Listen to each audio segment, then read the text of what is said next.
Hello বন্ধুরা, আমি তিশা।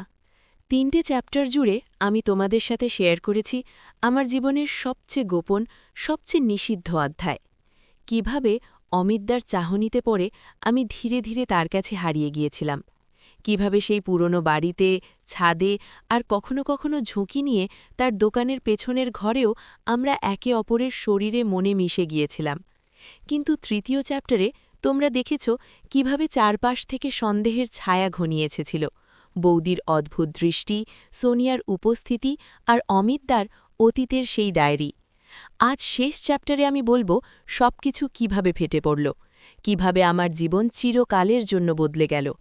এই গল্প শুনে অনেকে আমাকে দোষ দেবেন, অনেকে বুঝবেন, কিন্তু আমি শুধু সত্যিটা বলছি।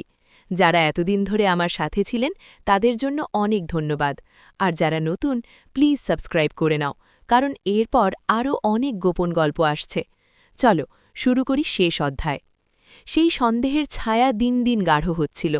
আমি আর আগের মতো নিশ্চিন্তে অমিতদার সাথে দেখা করতে পারতাম না। প্রতিবার বাড়ি থেকে বেরোলে মনে হতো কেউ দেখছে। বৌদি এখন প্রায়ই আমাদের ফ্ল্যাটে আসতেন, মায়ের সাথে গল্প করার নাম করে, কিন্তু তার চোখ আমার ওপর থাকত। একদিন তো সরাসরি জিজ্ঞাসা করলেন, তিশা, তুমি আর অমিতের মধ্যে কি চলছে? আমি হকচকিয়ে গেলাম, হেসে বললাম, কি বলছেন বৌদি, কিছু না তো। তিনি হাসলেন, কিন্তু সেই হাসিতে বিশ্বাস ছিল না। সেই রাতে আমি অমিতদাকে মেসেজ করলাম, বৌদি সব জেনে ফেলেছেন। তিনি উত্তর দিলেন, চিন্তা করো না, আমি কাল তোমার সাথে কথা বলবো। পরের দিন দুপুরে তিনি আমাকে সেই পুরনো বাড়িতে ডাকলেন। আমি গেলাম। দরজা খুলতেই দেখি তার চোখ লাল, যেন রাতে ঘুম হয়নি। তিনি আমাকে জড়িয়ে ধরলেন শক্ত করে।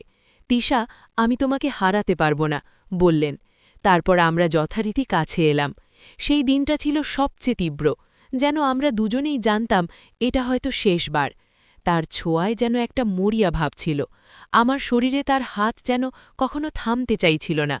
আমরাও একে অপরকে এমনভাবে আঁকড়ে ধরেছিলাম যেন ছাড়লে সব শেষ হয়ে যাবে। শেষ হওয়ার পর তিনি আমার কপালে চুমু খেয়ে বললেন, আমি সব ঠিক করে দেব। কিন্তু সব ঠিক হওয়ার আগেই বিস্ফোরণ ঘটল। সেই সন্ধ্যায় আমি বাড়ি ফিরে দেখি আমার ঘরে বৌদি বসে আছেন, মা বাবা পাশে। বৌদির হাতে আমার ফোন। আমি বুঝলাম সর্বনাশ হয়ে গেছে। আমি ফোনটা চার্জে দিয়ে বাথরুমে গিয়েছিলাম, আর সেই ফাঁকে বৌদি উঠে দাঁড়ালেন। তিশা, তুমি এত নিচে নামতে পারলে? তার গলায় ক্রোধ আর ব্যথা মিশে। মা বাবা আমার দিকে তাকিয়ে। আমি কোনো কথা বলতে পারলাম না। বৌদি ফোনটা মায়ের হাতে দিয়ে বললেন, দেখুন আপনার মেয়ে কি করছে আমার স্বামীর সাথে। মা ফোনটা দেখে চিৎকার করে কেঁদে উঠলেন। বাবা চুপ করে রইলেন, কিন্তু তার চোখে ঘৃণা। আমি শুধু মাটির দিকে তাকিয়ে রইলাম। সেই রাতে বাড়িতে ঝড় উঠল। বাবা আমাকে বললেন, কাল সকালেই এই বাড়ি ছেড়ে চলে যাবি, আমার আর তোকে মুখ দেখাতে ইচ্ছে করে না। মা কাঁদছিলেন। আমি কোনো প্রতিবাদ করিনি। আমি জানতাম আমিই দোষী। রাতে অমিতদার মেসেজ এলো, কি হয়েছে, ফোন ধরো না কেন? আমি উত্তর দিলাম না। পরের দিন সকালে আমি ব্যাগ গুছিয়ে বেরিয়ে পড়লাম। যাওয়ার আগে একবার দোতলায় উঠলাম। অমিতদা দরজা খুললেন। আমাকে দেখে জড়িয়ে ধরতে গেলেন, কিন্তু আমি সরে গেলাম। সব শেষ দা, বৌদি সব জেনে ফেলেছেন, আমার বাবা মা জানেন। তিনি ফ্যাকাশে হয়ে গেলেন। তিশা, আমি সব বোঝাবো, আমি তোমাকে নিয়ে চলে যাব। আমি হাসলাম, তেতো হাসি। কোথায় যাবেন? আপনার সন্তান আছে, পরিবার আছে, আর আমি শুধু একটা ভুল ছিলাম আপনার জীবনে। তিনি আমার হাত ধরলেন। না তিশা, তুমি আমার ভালোবাসা। কিন্তু আমি হাত ছাড়িয়ে নিলাম। আপনার ভালোবাসা তো সোনিয়ার জন্যও ছিল, আর কতজনের জন্য কে জানে। তার চোখে অপরাধবোধ। আমি চলে এলাম। আমি শহর ছেড়ে চলে গেলাম এক দূরের আত্মীয়র বাড়ি। সেখানে কয়েক মাস কাটালাম। কলেজ ছেড়ে দিলাম। মন ভেঙে গিয়েছিল। কিন্তু একদিন খবর এলো অমিতদা আর বৌদির ডিভোর্স হয়ে গেছে। বৌদি সন্তান নিয়ে চলে গেছেন তার বাবার বাড়ি, আর অমিতদা একা। তিনি আমাকে খুঁজছেন, কয়েকবার ফোন করেছেন, মেসেজ করেছেন, তিশা, আমি সব ছেলে দিয়েছি, ফিরে আয়। কিন্তু আমি আর ফিরিনি। আমি বুঝেছিলাম এই সম্পর্কটা শুরু থেকেই ভুল ছিল, শুধু শরীরের টান, মনের নয়। আর নিষিদ্ধ বলেই এত মধুর লাগত। আজ বছর কয়েক পরে আমি নতুন শহরে নতুন জীবন শুরু করেছি।